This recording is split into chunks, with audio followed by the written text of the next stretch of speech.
My best friend's husband was beating the hell out of her, so I dragged my brother over there in the middle of the night to teach the scumbag a lesson and bring her home safely. But the very next day, the husband turned up dead, and she pointed the finger straight at my brother for murder. Because of her testimony, my brother was sentenced to death. My mom died of grief and anger, using her final breath to blame me for trusting the wrong people. My dad couldn't forgive me and cut me off completely. Even my fiancé dumped me. Meanwhile, my so-called best friend remarried within 6 months and started living a picture-perfect, peaceful life. In a daze of despair, I fell off a cliff to my death. But when I opened my eyes again, I was back, reborn on the exact night she was being beaten. I was dragging my brother Brad towards that trashy apartment complex where my so-called best friend Bella lived. "Which apartment is Bella in again?" Brad asked, checking his watch. "Brad! Wait!" I slammed the brakes, grabbing his arm. "Shit, I left the stove on. I'm making a pot roast." "You cooked?" "Yes. Go back to the car and drive home now. If the house burns down, Mom's gonna kill us." "But Bella, isn't her husband beating the crap out of her right now?" "Chloe, you can't handle Travis alone. We need to neutralize that psycho before he does real damage." "Relax, Brad. She needs to build up some tolerance. Just go." I literally had to shove him towards his car to get rid of him. Standing in front of Bella's door, I could hear the screaming inside. It sounded like a slaughterhouse. In my last life, we kicked this door down. Brad pinned Travis to the floor and punched his lights out. Travis apologized, swore on his mother's grave he'd change. The next day, Travis dropped dead. My brother, my hero, got framed for murder. Brad has heavy hands, sure, but he's not a killer. Something else happened to that piece of trash, Yufeng. Not this time. I knocked on the door, lazily, rat-a-tat-tat. If they didn't open up, I was bouncing. I'd just say I couldn't get in. Click. The door swung open. Bella stood there, face a mess of tears and snot.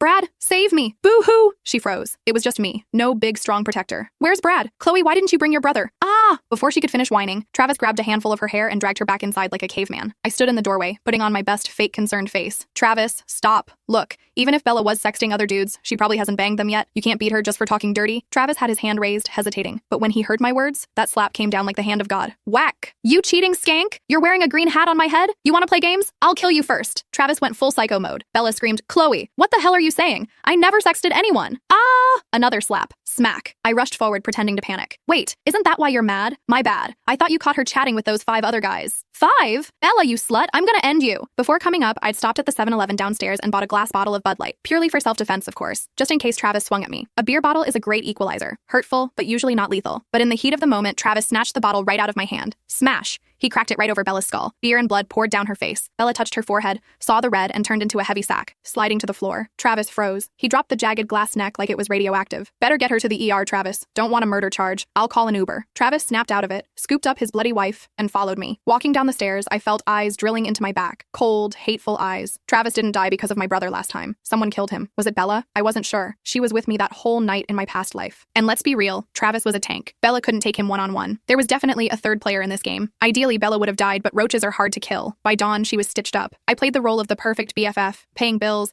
flirting with doctors to get meds, running around like an idiot. Travis kept thanking me, blaming the booze.